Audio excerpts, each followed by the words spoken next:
What's up, everybody? Damon here, and in today's gaming news, fans are forming theories based off the new GTA 6 trailer. Nintendo's lawsuit against Palworld is forcing developers to make changes to the game, and Mafia, the old country, has a release date. This is your daily fix.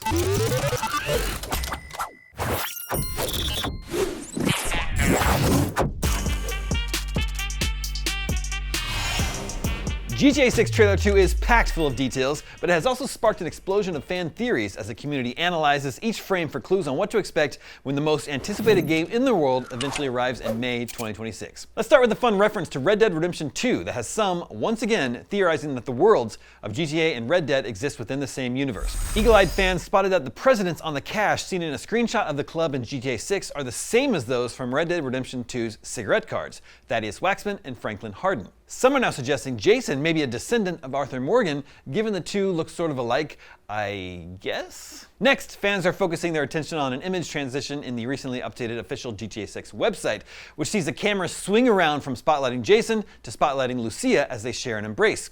Some are wondering if this is a character select screen that might display when you load the game. The expectation is you'll be able to swap between Jason and Lucia during gameplay, and perhaps GTA 6 gives you the chance to pick between the two upon getting back into the game. If so, this could be what we'll see. There is some speculation that Jason is an undercover cop. He tells the prison security guard when picking up Lucia that he might have been there before, but in what capacity?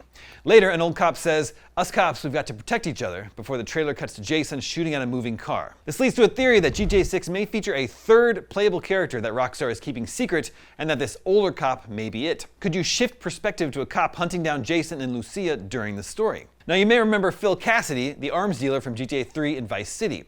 In those games, he's missing an arm, but there is a character seen on Jason's TV that looks a lot like Cassidy, except he has both arms. Could the GTA 6 Cassidy be Phil Cassidy's son or grandson? Trailer 2 has also reinforced existing theories that GTA 6 will feature heists and that there is a heavy influence from the Fast and Furious movies.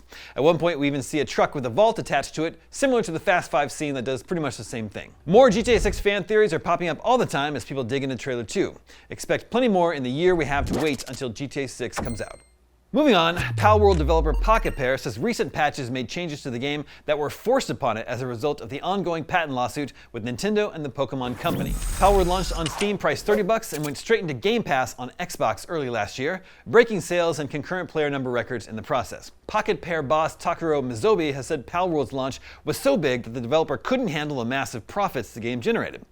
Even before Palworld's huge launch, comparisons were made between Palworld's pals and Pokémon, with some accusing Pocketpair of ripping off Pokémon designs. But rather than file a copyright infringement lawsuit, Nintendo and the Pokémon company went down the patent route. They want 5 million yen, approximately $32,846 each, plus late payment damages, as well as an injunction against Palworld that would block its sale. In November, Pocketpair confirmed the 3 Japan-based patents it is being sued over, which revolve around catching Pokémon in a virtual field. Palworld did include a mechanic that involves throwing a ball-like object called a Palsphere at monsters out in a field to capture them. Half a year later, Pocketpair has now provided an update admitting recent changes made to the game were indeed the result of the legal threats. Pocketpair confirmed that patch version 0.3.11, released in November, was the result of the ongoing litigation. This patch removed the ability to summon pals by throwing pal spheres and instead changed it to a static summon next to the player. Several other game mechanics were also changed with this patch. Pocketpair said that if it hadn't made these changes to Palworld, quote, the alternative would have led to an even greater deterioration of the gameplay experience for players. But it doesn't stop there. Pocketpair said that today's patch, version 0.5.5, makes further changes to Palworld so that gliding will be performed using a glider rather than pals. Pals in the player's team will still provide passive buffs to gliding, but you will now need to have a glider in your inventory in order to glide. Pocketpair called these changes compromises the studio is being forced to make out of fear of an injunction being granted that could block the development and sale of Palworld. Despite making these changes, Pocketpair said it will continue to dispute the claims made in the lawsuit, focusing on asserting the invalidity of the patents. And finally today, Mafia the Old Country has a release date, August 8th on PC, PlayStation 5, and Xbox Series X and S. The Hangar 13 developed gangster game also has a new trailer showcasing the combat and new stealth mechanics. The announcement comes alongside some interesting quotes from the developer and publisher 2K. Hangar 13 President Nick Baines described Mafia: The Old Country as a, quote, focused, linear experience that combines quality storytelling, authentic era immersion, and a refined take on the familiar Mafia gameplay. 2K President David Ismailer added, "We think there's a large audience for compelling stories that don't require massive time commitments. We're excited to offer a game like Mafia: The Old Country in our portfolio and to provide a linear, highly polished narrative experience that can easily complement the other more persistent games our players also love and engage with on a more consistent basis." Based on these comments, Mafia: The Old Country will be a relatively short affair. There is no multiplayer mode, so the story is the entire package. Perhaps that's why the Standard Edition costs $50 across all platforms and the Deluxe Edition costs $60. And that's your Daily Fix for Thursday, May 8th. Now's a great time to grab some amazing deals through Humble, where every purchase helps support charity.